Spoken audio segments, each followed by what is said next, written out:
Once in a prosperous town, there lived a merchant named Malik. He was known far and wide for his beautiful textiles and spices, which he sold in the bustling market square. Malik was wealthy, but his fortune was not entirely earned through honest means. He had a reputation for cheating his customers by giving them less than they paid for, using false weights, and selling inferior goods at high prices. Despite his ill-gotten wealth, Malik was always hungry for more. He believed that as long as he was clever enough to avoid getting caught, his cheating ways would never catch up to him. He enjoyed the luxuries his money could buy, convinced that he was smarter than everyone else. One day, a wise old man named Hakim came to the market.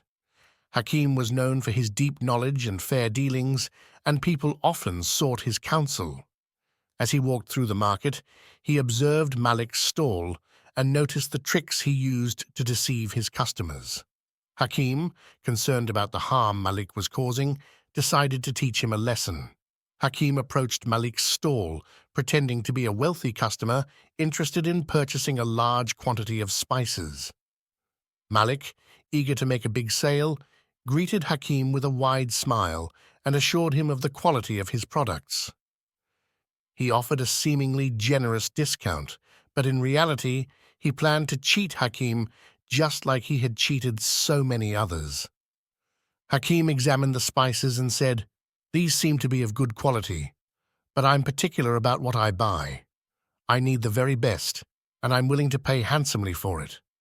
However, I must ask you to use my own scales to measure the spices. I trust only my own tools." Malik hesitated, but the promise of a large profit outweighed his caution. "Of course, sir," he said, trying to hide his unease. "I have nothing to hide. I'll use your scales." Hakim handed Malik the scales, which were perfectly accurate. As Malik measured out the spices, he realized that the scales were showing the true weight, far less than what he usually gave for the same price. His mind raced, trying to figure out a way to still cheat Hakim, but there was no opportunity. Hakim watched Malik closely, and when the merchant finished measuring, he smiled and said, "You've been fair this time, Malik. But let me tell you something important. Those who cheat others will eventually pay more for their dishonesty. Perhaps not today, but in time, your deceit will cost you dearly." Malik brushed off the warning, thinking Hakim was just trying to scare him. He handed over the spices, and Hakim paid him generously. As the old man walked away, Malik felt a sense of unease, but he quickly dismissed it, telling himself that he had just made a significant profit. Over the next few weeks, strange things began to happen to Malik's business. First, his regular customers started to notice the discrepancies in his goods. Word spread through the market that Malik was a cheat, and people began avoiding his stall. His sales plummeted, and he was forced to lower his prices to attract customers. Then, Malik's suppliers began raising their prices, demanding more money for the same goods. He had no choice but to comply, cutting into his profits even further. Worse still, the spices and textiles he received were often of poor quality, causing more complaints from the few customers he had left.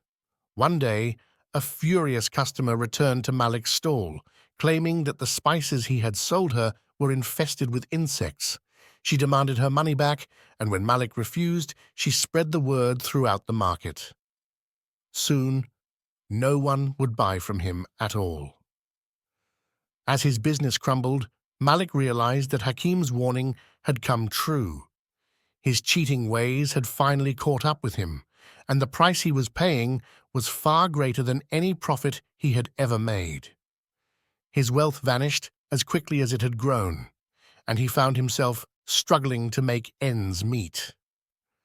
Desperate, Malik sought out Hakim, who was known to live in a small house on the outskirts of town. When Malik arrived, he found the old man tending to his garden, his expression calm and wise. "Hakim," Malik said, his voice filled with regret, "you were right.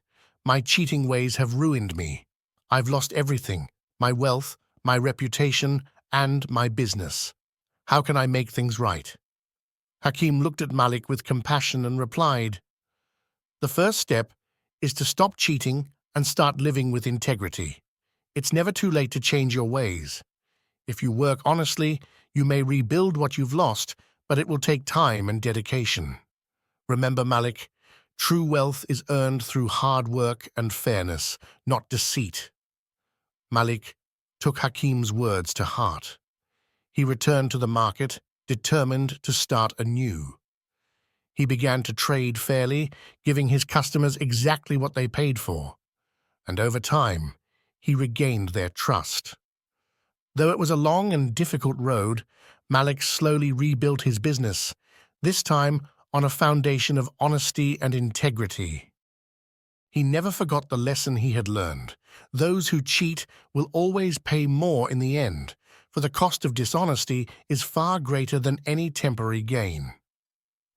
Moral of the story: cheating others may bring short-term gains, but it ultimately leads to greater losses. True success and lasting prosperity are built on honesty, fairness, and integrity.